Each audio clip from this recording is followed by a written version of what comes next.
उड़ीसा में एक स्थान है टोटा गोपीनाथ। कौन से? तो वहां के जो पुजारी जी थे वो सेवा करते करते उनकी कमर झुक गई, और जैसी कमर झुकी तो अब वो ठाकुर जी को चंदन लगाते तो माथे की जगह नाक पे लग जाता, आंख पे लग जाता, गाल पे लग जाता, होठ पे लग जाता।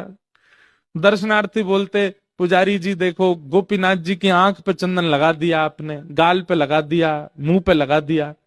उनको बड़ी पीड़ा होती। मन में सोचने लगे अब एक काम करता हूं कि मैं एक पुजारी रख लेता हूं, अब मुझसे तो सेवा होती नहीं, कमर झुक गई मेरी। पुजारी जी जैसे ही मंदिर में आए और सेवा के लिए प्रस्तुत हुए, एक दिन की सेवा पुजारी जी ने कर दी।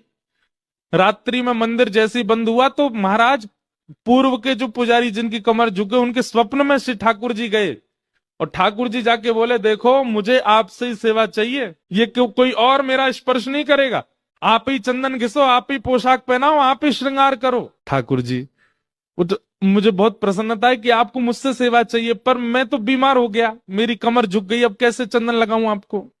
ठाकुर जी बोले, हमें नहीं पता, हमें आपसे ही सेवा चाहिए, कल सुबह पुजारी नहीं आना चाहिए, आप ही आओगे सेवा में।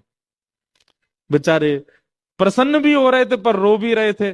प्रसन्न इसलिए हो रहे थे, बताओ ठाकुर जी को मेरे हाथ से सेवा चाहिए, रो इसलिए रहे थे कि मैं सेवा कर नहीं पाता।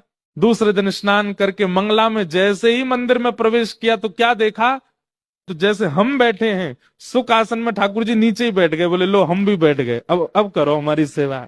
तो उनका नाम पड़ गया टोटा गोपीनाथ। पर एक टोटा गोपीनाथ है जहां बैठे हुए हैं ठाकुर जी।